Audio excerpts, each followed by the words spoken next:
kutori nemaprofessional choreographers handiti vekuti ukanotarisa pavhidhio raprofeti ningi unoona wana vatori kung'anga ningi kwavanonotorwa anomaona vachiita mabhidhiri confidence ina zigo soka no I work in a service guys you know 24 hours a day 365 a year kupenga hakuridzirwe bhero mhembero dzangu dzazove pedo muchandishambadza kunge zigo tichakudanai kumabiko wakanditi Is Zigo waiting for a breakfast show with Patsani and Tinashe Chikose? Oh, that's skillful. starstruck. ngazosarere mdara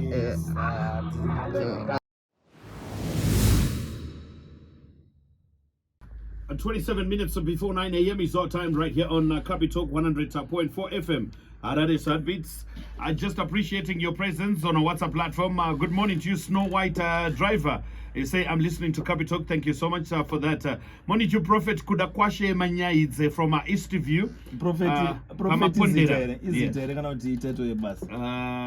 yeah, it could be a name, it could be a title, either way. But I've never heard anybody called a prophet as a name. Yeah. Prophet Chikuse. Yeah. What was the prophet? And then that one a spiritual father. Eh? But I have to the spiritual father of Munom Diani. Munom. I need spiritual father of Jesus. Why you can track with Panyam? And to certain bunny moon. I want to talk with Panyam. You want to tell about Timbo. Ayo, but I'm a spiritual father, I never to spiritual fathers now as not last number. I never real last number. I know one doing it, but I don't have. Wow. I don't have. And who is your spiritual father? I'm Mary Ways. So that's the spiritual father. Yeah? Who is your spiritual blesser? Those are super. Alright, all my it's about money.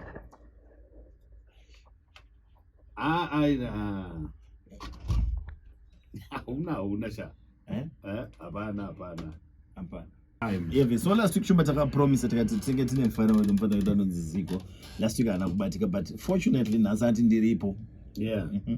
So but I'm going to we are to tangira pataka say pataka sira pepe. Yeah, from last week. Yeah. That's what we are doing. So what are we talking about today? Zigo gadi.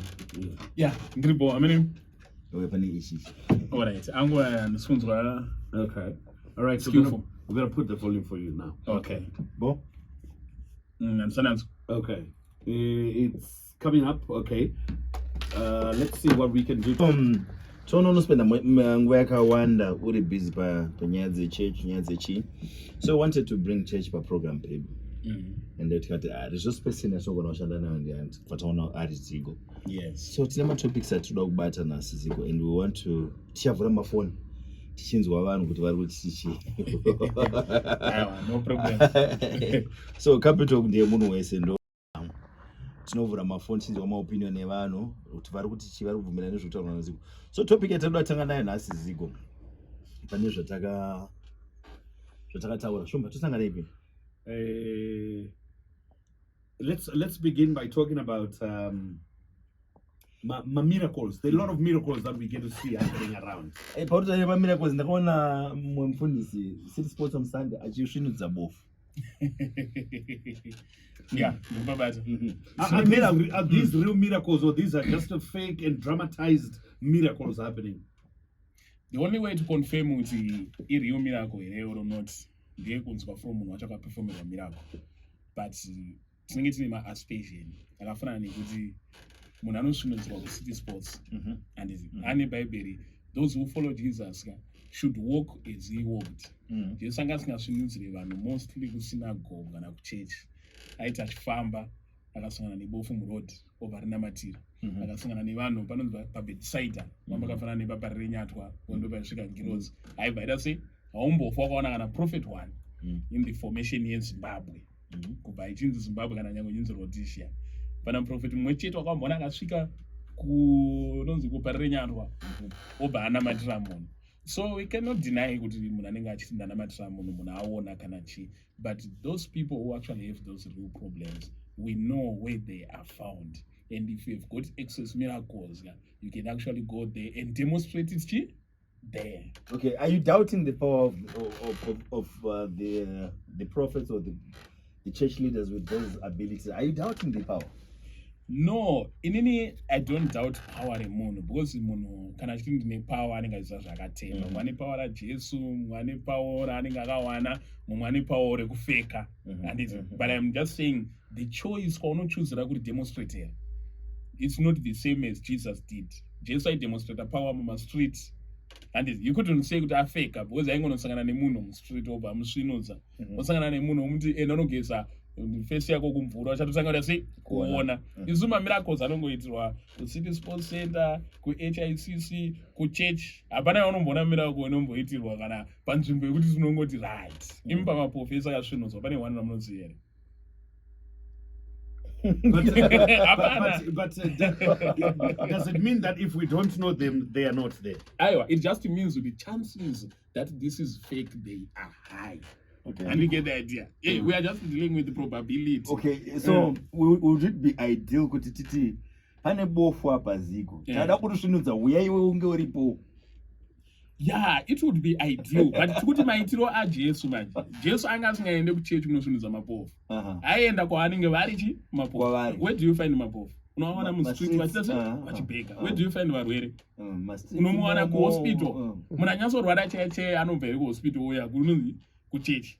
Munhu anyatsorwara namari munji ari muhospital. Imi moyo munamatira muhospital. Mapasta edu isu atakakura nawo anonamatira munhu kupi? Vaenda kuhospital kunzi asi tiri kushanya kwakati tiri kuparire nyato you remember tinacho? Why? Ndiani ndeupi pastor wamunoziva? Kana prophet wano wamunoziva? Akamena kuparire nyato. Just name one. One akamena kuparire nyato. Yeah, nansi we are going to demonstrate signs, miracles and wonders. Vanhu vari kurwara anenge vachipora. And unoporesera cancer muchechi chete ko uko hakuna here ningi cancer kuchipatara. Jesu aitoenda mastreet. Ndofunga it's a matter of belief zigo. Pane vamwe vanhu vanisingabhelieve mumachechi mavo, so there's no need yekuti ndiende kwavari. Anobhelieve muna mufundisi ndiwo achaenda kuchechi kwake. Ndopatiri kuti Jesu manje wacho kune vauya kwaari kutori neyo akaiswa nepamusoro peroof. Andino. But Jesu aifamba mastreets. Otosvika otoporesa vanhu anenge akagara vachibhega muroti. Ora ndachitaurai one pastor. All right, but Zigo, let's put it here. Yes, you are giving an illustration of what happened during Jesus' time. But Jesus did not say, what I have done is what you're supposed to do. Kuti muchangodedza kwese. He did not limit. Kuti zvese zvaitika uchangozviitira kune vauya kwauri. Haana kurambidza futi kuti musaenda. Saka isusu tobva tati here sekutaura kwaita kuti Jesu ndiye aienda kune vanhu vane maproblems achinobatsira. But pane paakataura here kuti ndo zvamuchangofana kuita. Havakwanisi kuuya kwamuri, imi ndimi endai kwavari. Hanzi neBhayibheri. Those who follow him kana those vanobhelieve maari, they should walk as he walked. They ought to walk as he walked. The way that he did. Of course, we shall do greater than these. But greater than these, tinenge takuita miracles anotyisa. But tinombotangira ipapa. Pekuti Jesu aiwana munhu at the place of need.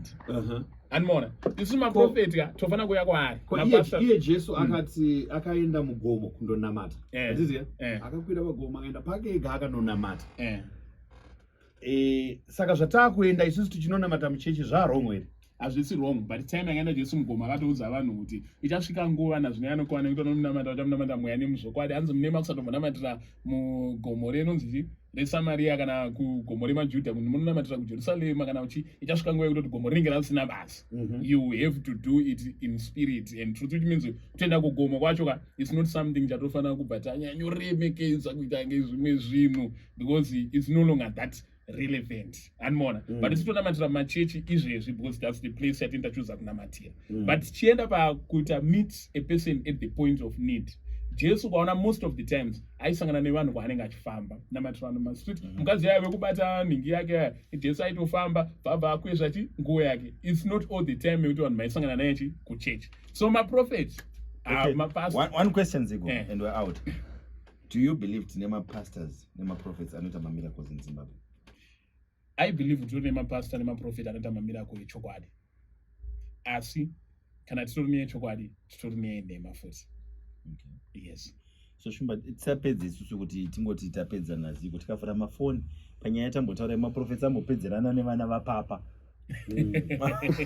Ndisametse yacho vanobva uko vanobva. But inini hangu ziko I'm glued many times.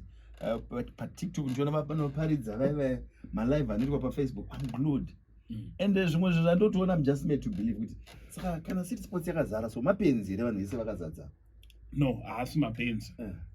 Zvoitika manje ndezvekuti malaini akuatanga. Zvoitika paCity Sports manje kana vanhu vakazara. Vanhu they come because vane maneed and something that they have been shown. Twada aita munhu ari kupa testimony ati inini ndanzwai. Iwe kana uine that same problem unoita sei unoendawo. Which we assume kana City Sports yakazara. It means kuti almost 70% of vanhu vari ikoko vari kuenda because they have got problems. But how many of those people actually get help? Is there, Zigo, is a direct question to you. Is there a miracle that was performed that you can say, I proved it, it was a wrong miracle? There was nothing that happened. It was a lie. No, without mentioning names of people. But you might have a scenario where you have seen maybe let's say I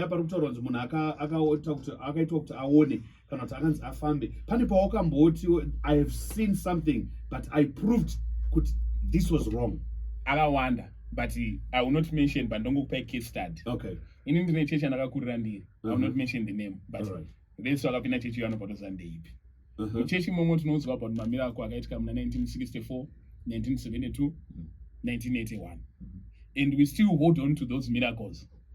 Look, we have got genuine problems here, which need those miracles today. And it is. But person but still believe it no about miracle akaitika muna 1971. And that is our point of what? Of reference. Because akaitika miracle muna 1971 yakadai, why can't we perform it today? Which means that my fairy tales aitikachi kumashura tinongoudzwa and they actually don't happen now. And more, if it happened yesterday, it should happen. Answer Jesus the same yesterday, today, and what? And forever. Murubona. So even without mentioning Mamma and Insurance and approve and one are wrong. And I can just give you an example. Why is it you tell us about the miracles in the past, yet you can do it today? But is it not the same thing that you're talking about? That you're talking about something that Jesus did in the past? Jesus manyika I can just believe anzwa notenda vachaita chi tinopura izvi. If these pastors really believe that they can do what Jesus did and did, let us not just stick on prophecy. Prophecy is easier. Prophecy nongoti I prophesy this and this and this and this. Ita kuti munhu atinoziva kuti uyu aone tokuigira ndaone. Ndimone riri easier. Ndinongokuti out handiti ndobva nango nana sheka nditi. Ita kuti gumbo risina kuenzana rete rienzani. Okay, 10 minutes before 9 is our time. Give us a call on 0772-269-241 or 0772-269-299. Let's go on the line. Good morning on Capi Talk. Fine, and how are you doing today, sir? Great. You have a question? You have a comment? Okay, please go ahead. Right now, it seems as if there are more things that for monetary issue rather than with our because business, for example, tonight, nobody have change. But that's not that we have to do. And of course, we know that we follow my own and do something. But I don't know I'm not going to I'll take my I'll take the I prophesy maybe about one of the credit. One of the things about something to extra body, just try one like what's not. I want to say, my problem is I want to start our end. And my problem is after I'm done with the challenge. But I'm to give up. You want to know you again. You want to do that with so to that Maria Cat, which we sang in Canada, All right. Thank you so much for your contribution. Say, have yourself a great Tuesday. maona babetsura kuti hanzi anokuti ndipe mari yakati handizi Jesu akati hanzi freely you have been given handizi freely you should what you should give. But manje muZimbabwe pandinoitira 1-on-1 panobhadharwa pasi pamwe nepekanzuwo mvura neanointing oil zvinhu zvinotengwa izvi. Saka mukuti nguva iyoyo Jesu anga asina maproblems aya paizoti hanzi give to Caesar what belongs to Caesar. Munofunga kuti anga asingapo here kuna Caesar zvari belonga kuna Caesar. Let's speak another call. Good morning on okay, nobody there. Good morning on Capi Talk. May you reduce the volume of your radio, please? Okay, 11 minutes before 9 is our time, waiting for you to lower down the volume so we can hear you. Okay, it's much better now. Please go ahead.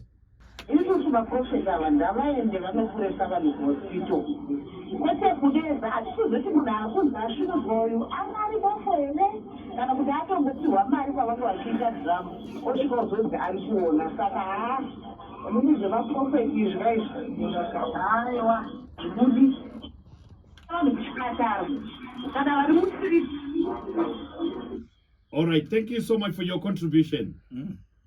Okay, there was a nasty feedback there, but all the same. Keep trying 0772-269-241 or 0772-269-299. Are there some miracles that you've seen? Ndakagutsikana inini saZigo ndakazviona zvichiitika aiwa the same way andati handikwanisa kutaura tisataura mazita echokwadi I will not mention names but ariko because if there is a fake prophet there should also be a true prophet. Jesu akati watch out kune maprofita echi enhema kunewo echi echokwadi atoriko mamiracles anoitika but mazhinji acho especially aunozoona akubuda pascreen 90% of the chances anenge ari fake and more anenge ari. Are they people who are performing these miracles for free? Not free. Hakuna chinhu chinonzi chefree.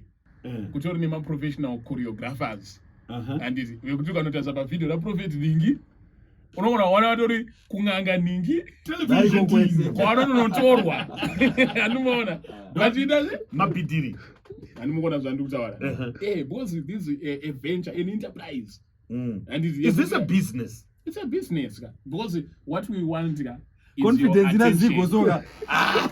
No, I work in a business, guys. You know, 24 hours a day, 365 a ipo mukoma pambure pabedside aka panga pasiri panzvimbo inoparidzira Jesu kwangofana nekwamutemwa kunochengetwa vanonzi vane maperembudzi.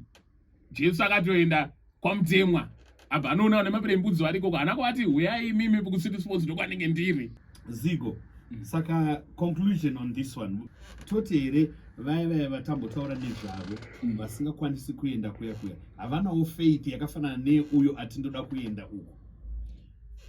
No, it's not about now faith. Unoziva Zigo kutoenda kwakanaka kwavanenge vaita because vamwe vaitonzi kutenda kwako kwakuporesa. It's about faith that have moved me from here to go to city sports. Ndo mune kutenda kwangu ipapo. But remember kuti Zigo, correct me on this one. Munhu anokwanisa kuita faith wochitoparidza uri panapa handiziya uri prophet wotoita zvonoita kuti munhu ari kumasvingo akakuteerera aita faith newe agopora iwe wakagara panapa. Patinotaura ndeapo today we are not discussing vanhu vari kurwara or vanhu vacho vari kuda help. Just briefly, time is up now. Tiri kudiscussa vanhu vari kuenda vari kupa vanhu help vari kuti tine masolution and vane masolution maprofeti. So we are saying kuti they should walk as Jesus walked. Jesu anga asiri iye ega anongovingwa, iye aimboita sei aimbovinga achisangana nevanhu. So ndavaitawo the same, ndavamboendawo kuparire nyatwa womboendawo pabedside wombosangana nevanhu nji mustreet. Okay, let me hold you there, Zigo. But that's a challenge to all the prophets out there, all the men of God out there. Zigo says chimboendaiwo kune vari kutambudzika vari kurwara munovabatsirira ikoko. Gentlemen, time is up now. So Zigo, thank you. Want to talk about spiritual fathers. Yes, spiritual fathers. We'll talk about it next week. Zigo, thank you so much for coming through. Thank you so much, Adis.